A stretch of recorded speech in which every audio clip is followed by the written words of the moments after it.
নমস্কাৰ ছাত্ৰ-ছাত্ৰী সকল আৰু বন্ধু-বান্ধৱী সকল।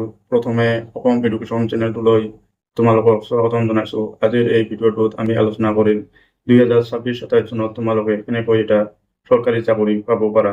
আহক আজিৰ ভিডিঅ'টো আৰম্ভ কৰোঁ। বন্ধুসকল, তোমালোকে চাকৰি কৰিব বিচাৰিলে চাকৰিৰ কাৰণে যেতিয়া প্ৰিপাৰেশ্যন কৰা, তেতিয়া প্ৰিপাৰেশ্যনটো এনেকুৱাকৈ কৰিব লাগিব যাতে এটা প্ৰিপাৰেশ্যনৰ দ্বাৰাই 3-4টা চাকৰিৰ পৰীক্ষা দিব পাৰা আৰু তাৰ পৰা ফল পাব পাৰা। গতিকে প্ৰিপাৰেশ্যন এনেকুৱাকৈ কৰিব লাগিব যাতে একেবাৰে সহজ প্ৰশ্নৰ পৰা আৰম্ভ কৰি মডাৰ্ণৰ পিছত এক্সট্ৰিম লেভেলৰ প্ৰিপাৰেশ্যন কৰিব লাগিব, নহ'লে তোমালোকে চাকৰি নাপাবও পাৰা। গতিকে এনেকুৱাকৈ প্ৰিপাৰেশ্যন কৰিব লাগিব যাতে সেই প্ৰিপাৰেশ্যনটোৱে অসমত যিকোনো পষ্ট ওলাওক তোমাক যেনে কোনেও ৰখিব নোৱাৰে। তাৰপিছত বন্ধুসকল, চৰকাৰী চাকৰি কৰিব বিচাৰিলে একেবাৰে ওচৰৰ বন্ধুবিলাককো বাদ দিব লাগিব আৰু নিজকে কমচে কম 1 বছৰৰ কাৰণে এটা কোঠাত বন্ধ কৰি খালি কিতাপ পঢ়িব লাগিব, নহ'লে চাকৰি পোৱা ইমান সহজ নহয়।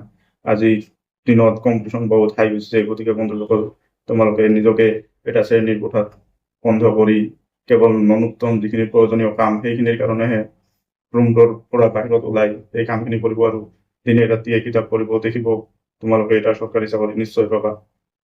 বন্ধু-বান্ধৱীসকল, ভিডিঅ'টো ভাল লাগিলে লাইক কৰিব, কমেণ্ট কৰিব, শ্বেয়াৰ কৰিব আৰু আগন্তুক ভিডিঅ'সমূহ পাবলৈ মোৰ চেনেলটো ছাবস্ক্ৰাইব কৰিবলৈ নাপাহৰিব। ধন্যবাদ।